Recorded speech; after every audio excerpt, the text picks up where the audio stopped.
বছর আমাদের ক্লাস একাদশ শ্রেণী আমরা দায়িত্বে ছিলাম। এই বছর আমরা আমাদের যথাসাধ্য চেষ্টা করে সরস্বতী পুজোটাকে সাফল্যমণ্ডিত করতে পেরেছি। তো সবাই এসেছে আমাদের পুজোতে, আমরা অনেক আনন্দিত। সকালে স্কুলের মর্নিং সেকশনের বাচ্চা থেকে শুরু করে রুম সেকশনের সব ছোটো ছোটো ছেলে মেয়েরা সবাই এসেছে। আমাদের খুব ভালো লাগছে যে আমাদের এই যে সব ডেকোরেশন আমাদের ক্লাসের ছেলে মেয়েরা সবাই মিলে একসাথে করেছি। আমরা আলপনা দেওয়া, প্রসাদ তৈরি করা, সকাল থেকে প্রায় এক সপ্তাহ ধরে এইগুলো তোড়জোড় চলছিল। খুবই ভালো লাগছে, আজকে দিনের মনটা খুব শান্তি হয়ে গেল মা সরস্বতী আরাধনা করে। মায়ের কাছে এটাই প্রার্থনা করেছিল সেহেতু আমার যে ছাত্রছাত্রীরা আছে সবাই যেন ভালো নম্বরে পাস করতে পারে এবং সকলের জন্য সুখানুভূতি থাকতে পারে, এটাই আমাদের প্রার্থনা। যেহেতু আজকে আমরা স্কুলের মধ্যে পূজা করছি আর আমরা 11-এর থেকেই পূজাটা করা হচ্ছে, তো আমরা আজকের পুরো দিনটাই স্কুলের প্রতি আমরা স্কুলের মধ্যেই থাকবো, ডেডিকেট করে কাটাবো।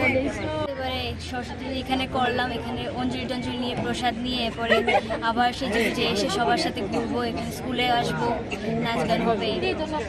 আমি নেতাজি স্কুলের আজকে পূজার সরস্বতী পূজা, আজকে এই সরস্বতী পূজা গতকালকে শ্রীপঞ্চমী তিথি ছিল, 12:14 লেগেছে। আজ 9:59 এই তিথি আছে।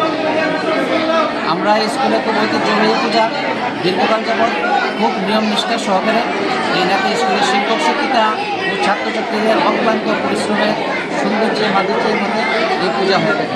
কী তিথিতে হয় এই পুজোটা? এটা শ্রীপঞ্চমী তিথিতে হয়ে থাকে, প্রতি বছর শ্রীপঞ্চমী তিথিতেই এই পূজাটা হয়ে থাকে। মূল মন্ত্রটা যদি একটু বলেন। জয় জয় দেবী চরাচর সারি উচ্চ যুগ শোভিত মুক্তা হারি বীণা পুস্তক রঞ্জিত হস্তে ভগবতী ভারতী দেবী নমস্তে সরস্বতী মহাভাগে বিদ্যে কমল লোচনে বিশ্বরূপে বিশালাক্ষী বিদ্যাং দেহি নমস্তে।